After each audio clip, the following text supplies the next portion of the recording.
Je voudrais ce matin, frères et sœurs, vous partager un message qui s'appelle « On doit apprendre de nos erreurs ». Alors, je pense qu'on est tous d'accord pour dire qu'on fait des erreurs. Et c'est bien comme ça. C'est nécessaire pour l'humilité, pour l'apprentissage. On fait tous des erreurs, les enfants font des erreurs et c'est comme ça qu'ils apprennent. Et nous sommes les enfants de Dieu, nous faisons aussi des erreurs. Et à travers la parole de Dieu, je voudrais partager quelque chose avec vous. On va voir qu'on peut apprendre et surtout on doit apprendre au travers de nos erreurs. Je vais vous inviter à prendre dans le livre, dans ces 2 Samuel, au chapitre 6. Vous laissez un peu le temps de chercher. 2 Samuel au chapitre 6. À partir du verset 1er.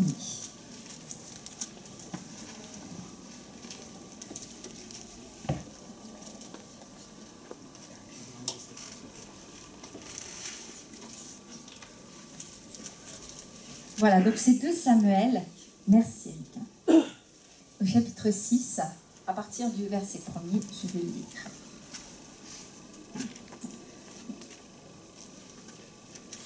David rassembla encore toute l'élite d'Israël, au nombre de 30 000 hommes.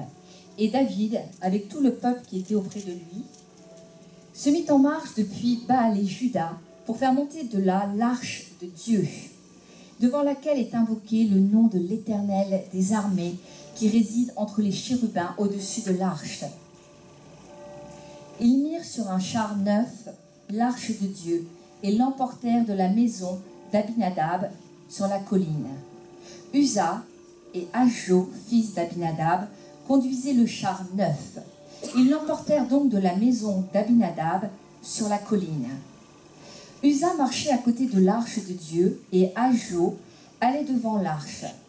David et toute la maison d'Israël jouaient devant l'Éternel de toutes sortes d'instruments de bois, des cyprès, des harpes, des luths, des tambourins, des sistres et des cymbales. Lorsqu'ils furent arrivés à l'ère de Nacon, Uza étendit la main vers l'arche de Dieu et la saisit, parce que les bœufs la faisaient pencher. La colère de l'Éternel s'enflamma contre Uza, et Dieu le frappa sur place à cause de sa faute. Uza mourut là, près de l'arche de Dieu. David fut irrité de ce que l'Éternel avait frappé Uza d'un tel châtiment. Et ce lieu a été appelé jusqu'à ce jour Péretz Uza. David eut peur de l'Éternel en ce jour-là, et il dit, « Comment l'arche de l'Éternel entrerait-elle chez moi ?» Il ne voulut pas retirer l'arche de l'Éternel chez lui dans la cité de David, et la fit conduire dans la maison d'Obed-Édom de Gath. L'arche de l'Éternel resta 3 mois dans la maison d'Obed-Édom de Gath. Et l'Éternel bénit Obed-Édom et toute sa maison. Voilà ce que je voulais vous lire. Là, il est question, quand il y a eu le roi Saül et le règne du roi Saül, Saül ne s'est pas préoccupé de l'arche de Dieu. Et David, lui, une des premières choses qu'il va faire, c'est qu'il va se préoccuper de l'arche. Il va vouloir faire revenir l'arche à Jérusalem. Et je voudrais vous parler déjà de la signification de l'arche, parce que ça doit nous parler à nous aussi aujourd'hui.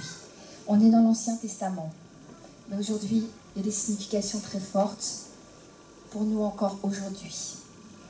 L'arche, c'est le signe de l'alliance de Dieu avec nous. C'était l'arche, pour David, à l'époque, ce que ça signifiait, c'était le signe de l'alliance de Dieu pour eux. C'était un signe extrêmement fort. C'était le contrat que Dieu avait passé avec eux. Cela signifiait que l'arche, vous savez, l'arche était dans le lieu très saint. C'était tout ce que l'on pouvait atteindre et obtenir dans le lieu très saint. L'arche était cela.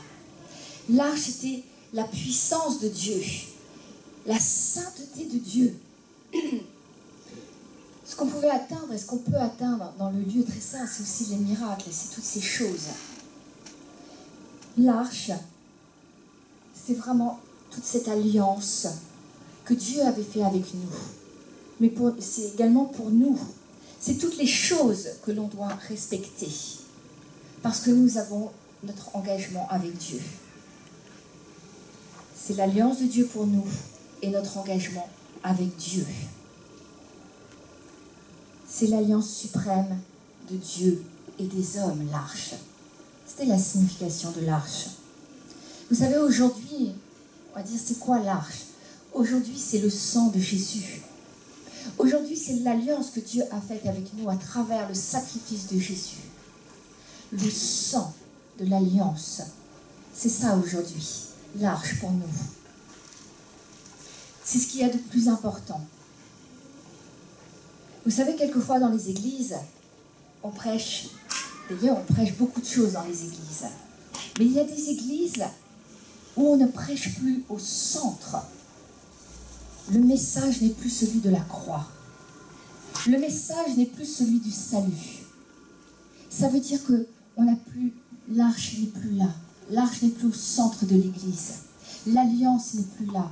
L'alliance du sang de Jésus. Parce qu'au fond, le sacrifice de Jésus, c'est le salut. Et c'est ce qui va nous amener au ciel. C'est ce qui va amener les gens au ciel. C'est le fait de prêcher la croix. On peut prêcher la prospérité. On peut prêcher beaucoup de choses. On peut prêcher sur les bénédictions qu'on peut recevoir. Et il y a beaucoup de choses qu'on aime entendre prêcher. Mais il faut toujours remettre au centre la croix. Dans 1 Corinthiens 1,18, en effet, le message de la croix est une folie pour ceux qui périssent, mais pour nous qui sommes sauvés, il est la puissance de Dieu. C'est la puissance de Dieu. Si nous enlevons le message de la croix, alors nous enlevons aussi la puissance de Dieu en même temps. David, ce qu'il a fait, c'est qu'il a remis au centre l'arche. Il l'a remis dans le religieux. Il a remis vraiment l'alliance dans le religieux, où il n'y avait plus à Jérusalem.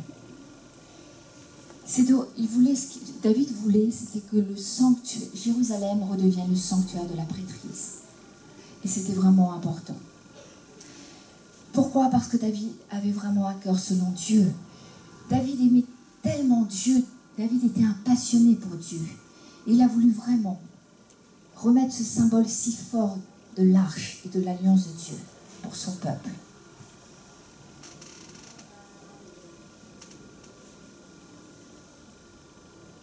Il a en quelque sorte remis les pendules à l'heure. Et quelquefois, on doit se poser la question, nous prédicateurs, est-ce qu'on prêche suffisamment la croix? Est-ce qu'on revient toujours à ce message central de la croix qui est si important? C'est vraiment la caractéristique de ceux qui sont attachés à la vraie foi chrétienne. La croix, cette alliance de Dieu pour nous. Alors il y a un point positif dans ce passage, c'est que David, la première chose qu'il a voulu faire, parce que vraiment il aimait tellement Dieu, donc c'était ramener l'arche à Jérusalem. Mais on va voir que, pourquoi alors aussi? Parce que dans le cœur du peuple de Dieu, il voulait qu'il y ait la réalité de l'unité entre Dieu et son peuple. Il voulait ramener cela. Et vous savez, c'est peut-être un petit coffre, mais c'était un grand symbole, un symbole puissant pour le peuple. Alors le positif, c'est qu'il a voulu le faire, et dès que David a commencé à régner, enfin tout au début de son règne, c'est la première chose qu'il a voulu faire. Il s'en est vraiment préoccupé. Mais à côté de ça, David va faire des erreurs, et c'est aussi là-dessus que je voudrais parler. Il va faire des erreurs, et notamment il va faire 2 erreurs importantes. La première erreur, c'est qu'il va, je l'ai lu tout à l'heure, c'est que l'arche va être transportée sur un char. Donc il a pris un char qui était neuf, et il a demandé donc qu'on transporte l'arche dessus. Mais vous savez, quand on prend les commandements de Dieu, Dieu n'avait pas demandé qu'on transporte l'arche sur un char. Il avait demandé que l'arche soit transportée à dos d'homme. Et l'arche devait être transportée par 4 hommes.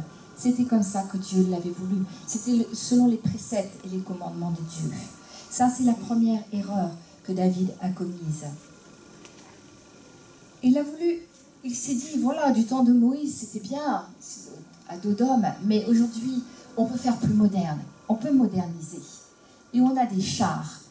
Alors je vais prendre un char qui est neuf, je vais le dédier pour transporter l'arche. Et ça a été vraiment une grosse erreur de David. Il s'en est pas tenu au conseil de Dieu, il s'en est pas tenu au commandement de Dieu et aux ordonnances de Dieu.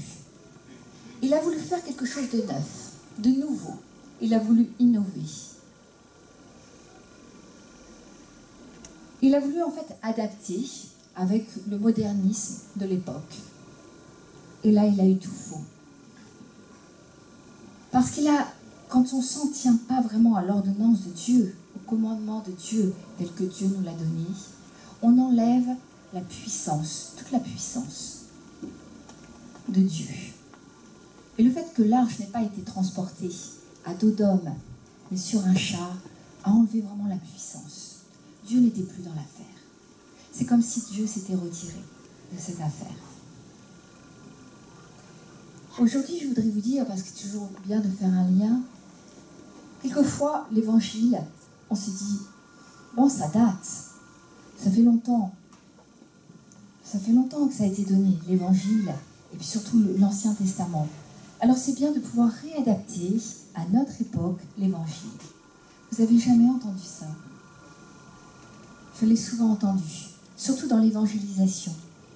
Oui, on va faire du neuf. On va essayer d'adapter à notre siècle un petit peu l'évangélisation pour plaire aux gens, pour que ce soit plus attrayant. Et là, c'est là qu'il faut faire attention.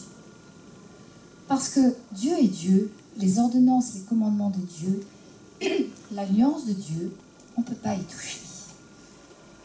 Et attention,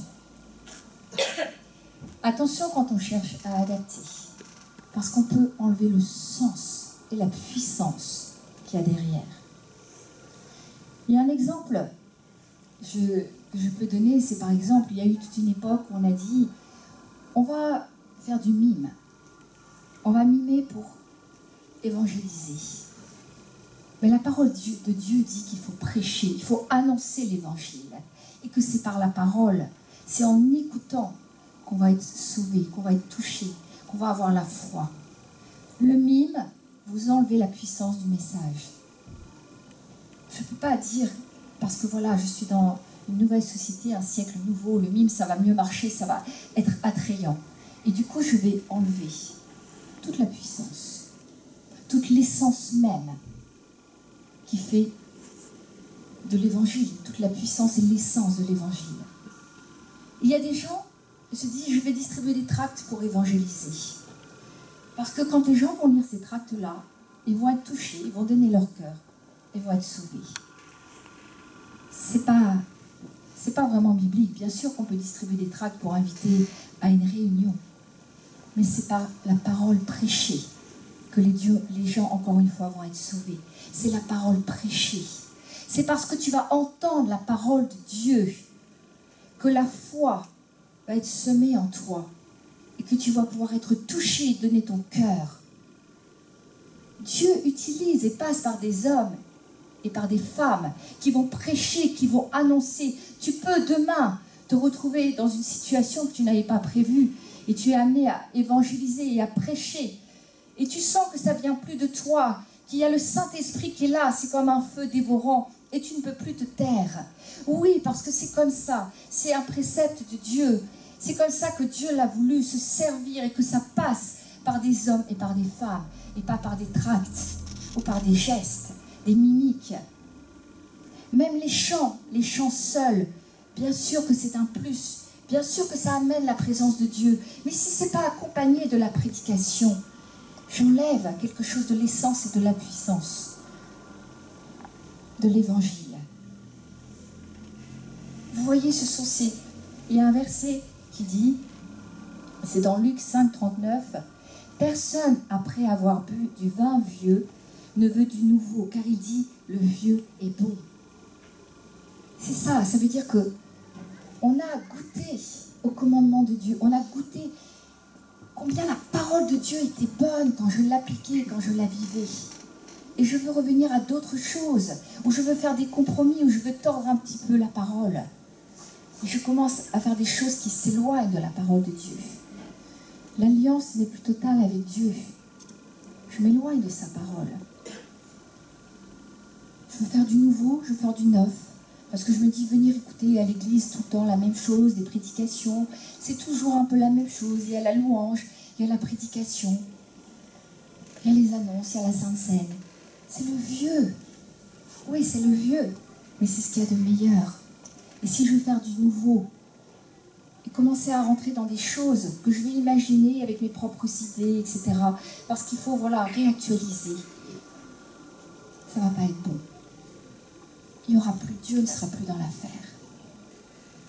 Faisons attention à ne pas faire de compromis avec la parole de Dieu, à ne pas nous éloigner des préceptes, des ordonnances, de tout ce qu'il nous demande. Des fois, quand il y a des versets qui nous dérangent, on les écarte. On les écarte. On dit non, celui-là, je ne crois pas, ça devait être un contexte de l'époque. Dans le contexte, c'est à prendre dans le contexte de l'époque, contexte historique. Vous avez jamais entendu ça? Oui. On l'entend, mais c'est parce que peut-être à ce moment-là, je ne suis pas capable de l'appliquer. Mais n'écartons pas les préceptes, les ordonnances. Ça, c'est quelque chose que David a fait. C'est la première erreur qu'il a commise. Josué, lui, n'avait pas fait cette erreur-là. On lit dans Josué 3, chapitre 3 au verset 13. Josué s'était bien renseigné sur ce que Dieu voulait pour transporter l'arche. Il l'avait fait transporter à Dodom. Vous savez, David, il aurait pu dire, ok, je veux faire du nouveau, je veux faire quelque chose de nouveau, j'aime Dieu, j'ai des idées, je suis créatif. Alors il aurait pu, je ne sais pas, dire, on va mettre des vêtements de fête, on va avoir plus d'instruments encore, on va modifier un petit peu la louange, parce que l'arche était accompagnée aussi, parce que c'était un moment de réjouissance, c'était accompagné avec les chantres, et puis les musiciens. Il aurait pu dire, mais il n'aurait pas touché à quelque chose, un précepte de Dieu. Il aurait pu simplement mettre un petit peu de neuf, mais pas toucher au vieux, qui est si important.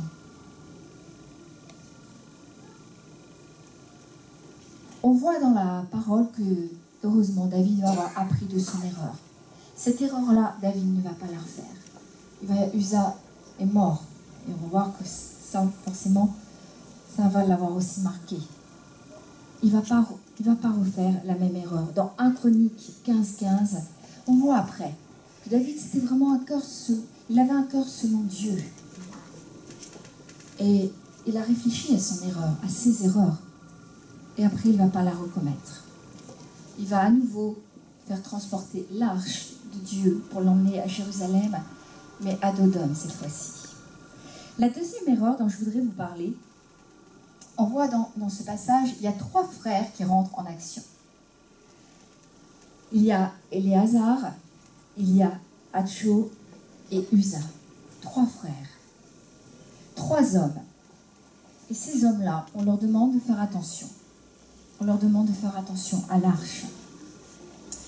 On lit dans 1 Samuel, au chapitre 7 et au verset 1, « Ils consacrèrent Éléazar pour garder l'arche, son fils Éléazar pour garder l'arche de l'Éternel. » Je voudrais vous dire, pareil, un des préceptes, quelque chose que Dieu avait dit, c'est que l'arche ne pourrait être transportée que par des gens consacrés. Et c'était notamment des Lévites. Seuls les Lévites pouvaient s'occuper de l'arche. Éléazar, lui, avait été consacré. Mais ce n'avait pas été le cas des 2 autres frères. Uza et Adjo n'avaient pas été consacrés du tout pour s'occuper de l'arche. Encore une fois, il a commis une erreur. 2e erreur de David. Donc il y en avait 2 qui conduisaient le char, et il y a Uza qui s'est mis un petit peu à l'écart, qui devait être censé diriger les animaux, qui conduisaient le char, et s'est mis un peu à l'écart.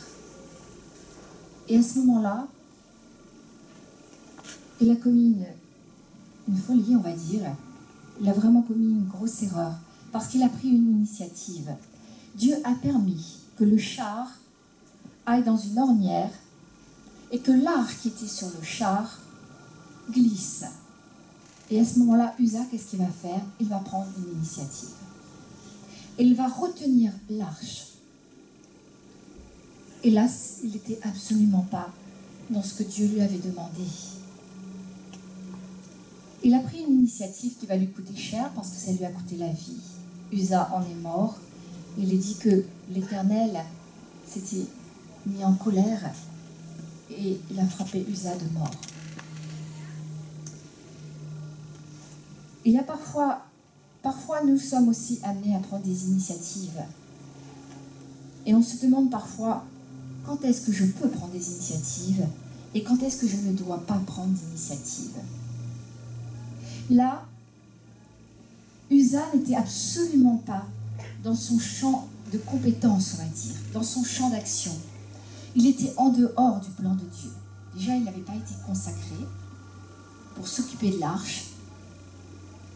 En plus, il ne connaissait rien, on va dire, il n'avait pas appris, il ne savait pas comment faire. Et je crois que pour nous, chrétiens, c'est aussi une leçon qu'on doit retenir. Parce que quelquefois, le pasteur nous dit, c'est bien, prenez des initiatives. Ou même les anciens peuvent le dire. Alors faisons attention aux initiatives.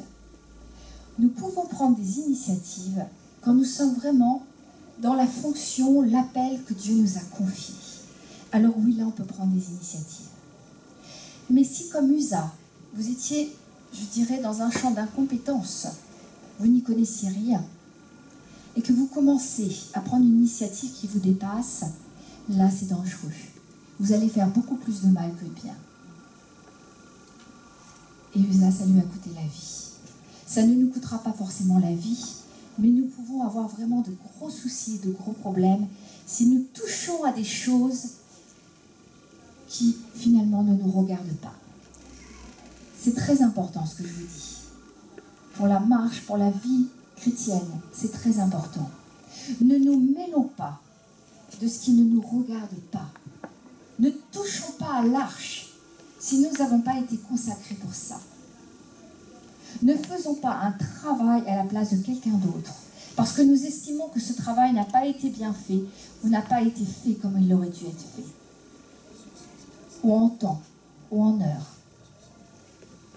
Vous savez, si je rentre dans l'église et que je vois que le ménage n'est pas fait comme je voudrais qu'il soit fait, et que je commence à prendre l'aspirateur et que je fais le ménage, je prends une initiative qui n'est pas juste et qui n'est pas bonne pour Dieu, parce que je n'ai pas été quelque part consacrée pour faire le ménage. Maintenant, si la personne qui fait le ménage, elle dit, voilà, j'avais avant un balai, maintenant, la modernité fait que je vais prendre un aspirateur. Alléluia, je vais gagner du temps. Elle a pris une bonne initiative parce qu'elle est vraiment dans son champ d'action, son champ de compétences. Et Dieu est là, et Dieu est dans l'affaire. Mais si je me mêle et si je commence à venir voir les chantres et dire « mais toi, il me semble que tu ne chantes pas juste, tu devrais faire comme ci et tu devrais faire comme ça, et il me semble qu'il faudrait un peu plus fort la batterie, etc. » Je vais me mêler de quelque chose qui ne me regarde pas. Est-ce que tu as été consacré pour la louange? Est-ce que tu as quelque chose à dire, une initiative à prendre pour les gens qui, eux, ont été consacrés pour la louange? Si tu le fais, tu touches à l'arche. Tu touches à l'arche. Tu touches à quelque chose qui ne te regarde pas. Et là, tu vas t'attirer des ennuis. Crois-moi, tu vas t'attirer des ennuis. Alors, il faut que, dans les initiatives que nous prenions, chacun soit à sa place.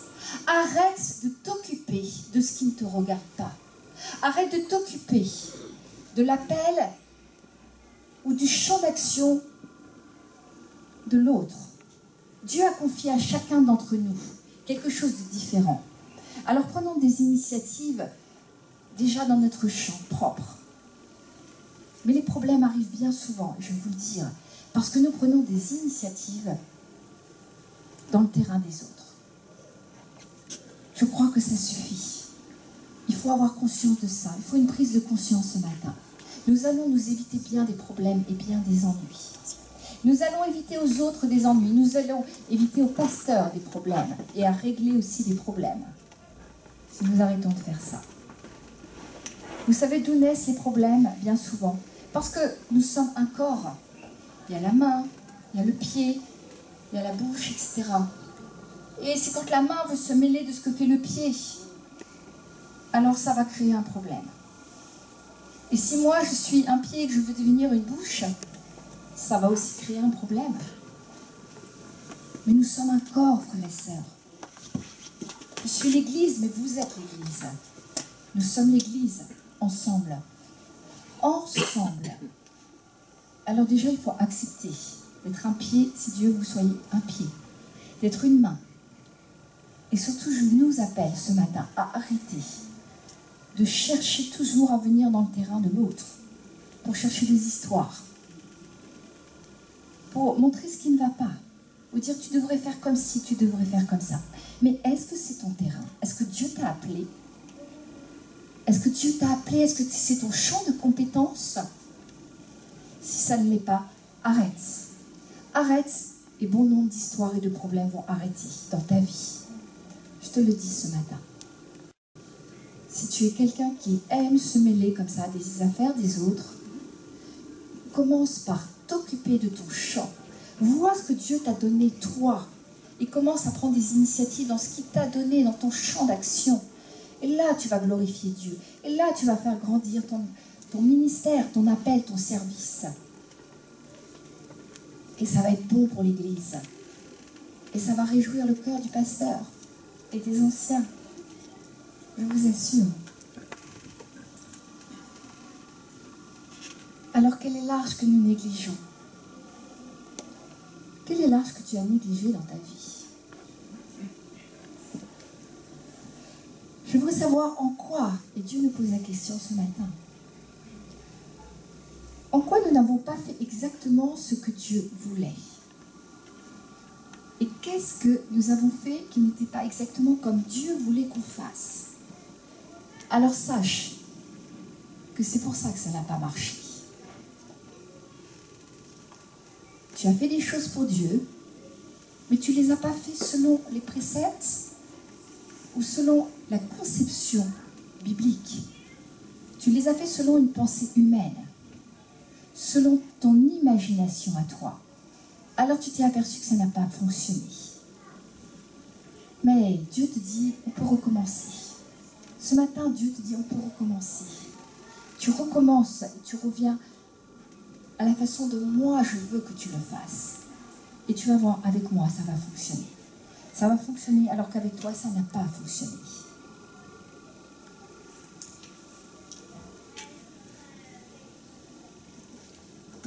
Vous savez, cette arche, j'ai lu un peu, j'ai médité là-dessus et je me suis aperçue que cette arche, avant que David veuille la récupérer, elle a beaucoup voyagé, cette arche. L'arche de Dieu. Elle a été dans le camp des Philistins. Et les Philistins, elles passaient comme ça parce que à chaque fois, ils étaient frappés de malédiction dès qu'ils avaient l'arche. Il y avait une malédiction. Mais les Philistins ne sont pas morts pour autant. Ils étaient souvent frappés de certains fléaux, mais ils ne mouraient pas. Et je me suis dit, mais quel voyage cette arche! Et finalement, personne n'en voulait. Il y avait vraiment le nom de Dieu au-dessus. Il y avait une puissance sur l'arche. Une puissance étonnante. Comme la présence de Dieu était là. Et donc, dans le camp des Philistins, effectivement, ça a amené à chaque fois une malédiction, mais pas nécessairement la mort. Alors que vous avez vu que pour Uza, il a été immédiatement frappé de mort. Ça, c'est quelque chose, ça peut nous poser une question. Parce qu'on se dit, parmi les païens, les Philistins, ils n'étaient pas du tout, ils ne croyaient pas en Dieu d'Israël. Parmi les païens, il y en a qui vont blasphémer Dieu. Tout à l'heure, on a un peu évoqué certaines choses.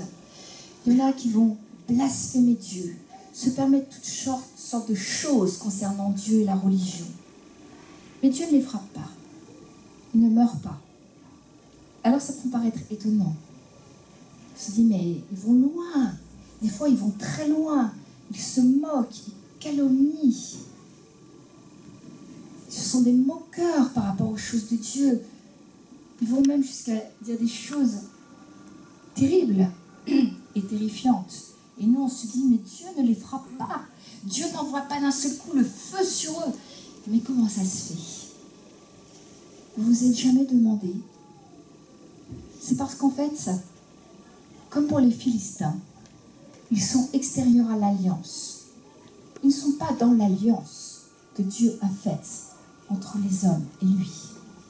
Et comme ils sont extérieurs à l'alliance, la malédiction les atteindra, mais ne sont pas détruits. Ils auront toujours la possibilité de se repentir sur cette terre. Par contre, s'ils ne se sont pas repentis, il y a le jugement dernier qui les attend. Et vous savez, quand Jésus a dit, juste quand il était sur la croix, on l'avait crucifié, qu'il a dit, pardonne-leur parce qu'ils ne savent pas ce qu'ils font. Il a dit, pardonne-leur parce qu'ils ne savent pas ce qu'ils font.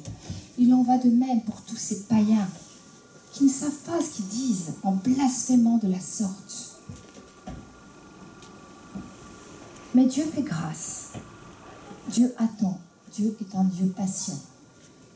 Il ne les détruit pas. Mais si c'est nous qui avons la connaissance, frères et sœurs, j'aimerais vous dire que c'est très différent. Nous ne pouvons pas toucher à l'arche comme ça. Nous ne pouvons pas, alors que nous avons eu la connaissance, blasphémer Dieu. Nous ne pouvons pas. Il y a des choses que nous ne pouvons pas dire. Nous ne pouvons pas impunément toucher à l'arche. Nous ne pouvons pas impunément dire des choses mauvaises concernant les choses de Dieu, concernant l'Église, concernant les chrétiens, concernant les serviteurs et les servantes qui ont été loin. On ne peut pas toucher à l'arche impunément parce que nous avons reçu cette connaissance. Et vous savez ce qui s'est passé de positif? Quand Uza est mort, la crainte est revenue. Ça, c'est une chose positive. La crainte est revenue. Parmi le camp d'Israël, la crainte est revenue.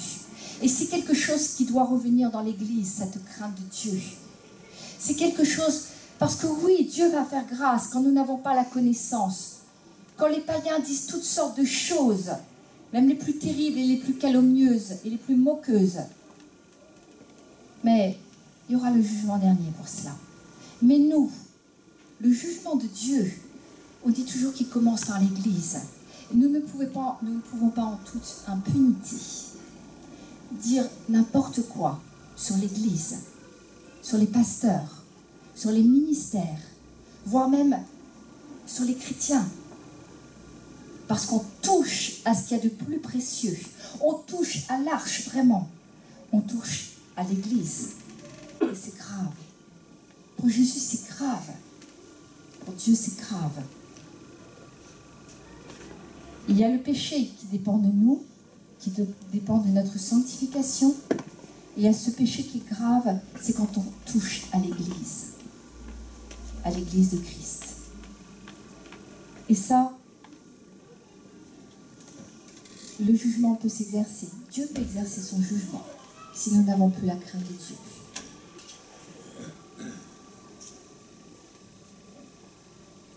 Alors je vous ai dit, David va changer de méthode. Il va reprendre le vieux vin, il va se replonger dans ce que Dieu avait demandé pour l'arche. Et à nouveau, on le voit un petit peu plus loin, dans 2 Samuel 6, 13, il change de stratégie. Il reporte à Dodom.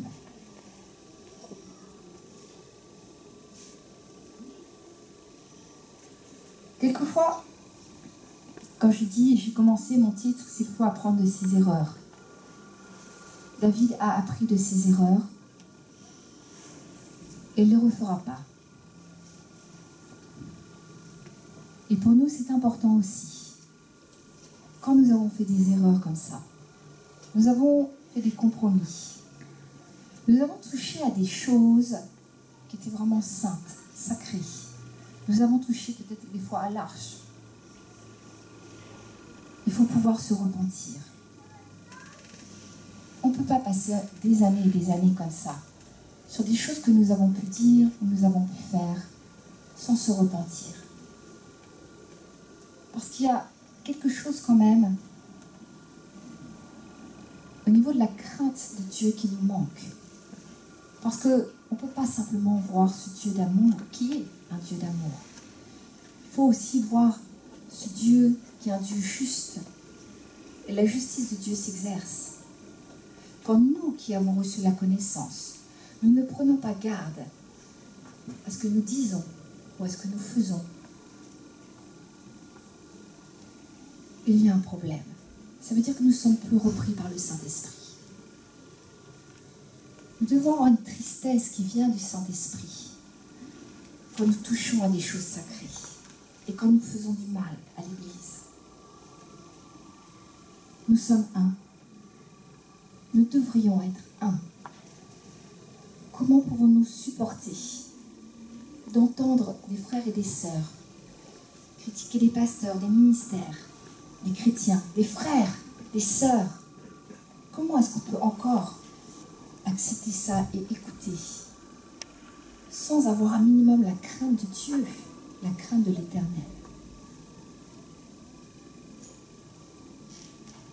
Ce matin, c'est vraiment une remise en question. Des erreurs, nous en avons tous commises. Mais David, ces erreurs lui ont servi. Il s'est servi de ces erreurs pour avancer et avoir une meilleure connaissance de Dieu. Acceptons que nous avons pu nous tromper. Acceptons que nous avons pu prendre des choses à la légère par rapport aux choses de Dieu, à l'Église, à l'arche, à l'alliance de Dieu que Dieu a faite avec nous. Acceptons cela. Et soyons promptes à nous repentir. Soyons promptes à nous repentir. C'est quelque chose qui va empêcher mon avancement. Je ne vais pas pouvoir avancer plus loin si je n'ai pas déjà réglé cela. Alors ce que je voudrais que vous reteniez ce matin, la première chose, c'est que vous ne devez pas, nous ne devons pas prendre d'initiative en dehors de ce que Dieu nous a confié. C'est important. Si tu dois évangéliser, occupe-toi de l'évangélisation. Si tu dois évangéliser dans la rue, proximité ou autre, ou les jeunes, occupe-toi de ton champ. Prends des initiatives, mais dans ton champ d'action. Et vois, reviens toujours à la parole. Vois si ce que tu fais est conforme à la parole de Dieu. Parce que Dieu doit être dans l'affaire. Dieu doit être là. Dieu doit être au centre de ce que je fais. Ça, c'est la première chose. Attention aux initiatives. Et la deuxième, c'est si je veux moderniser, si je veux des choses plus modernes. Ça, c'est pour les services, tout ce qu'on peut faire pour le Seigneur. Attention. Parce que la modernité peut enlever aussi quelquefois la puissance et l'onction. Il peut ne plus y avoir d'onction. Parce que je vais avoir perdu l'essence même de ce qui en faisait la puissance. Et je vous ai donné l'exemple de la prédication. Mais il y a bien d'autres exemples. Essayons toujours de garder en tête, dans nos cœurs, dans nos esprits, comment Dieu travaille, comment Dieu veut qu'on travaille. Et faisons-le selon la conception biblique, mais pas selon une conception humaine. Nous avons toujours des tas d'idées, vous et moi, je sais. Mais travaillons à revenir au vieux vin qui est de loin le meilleur.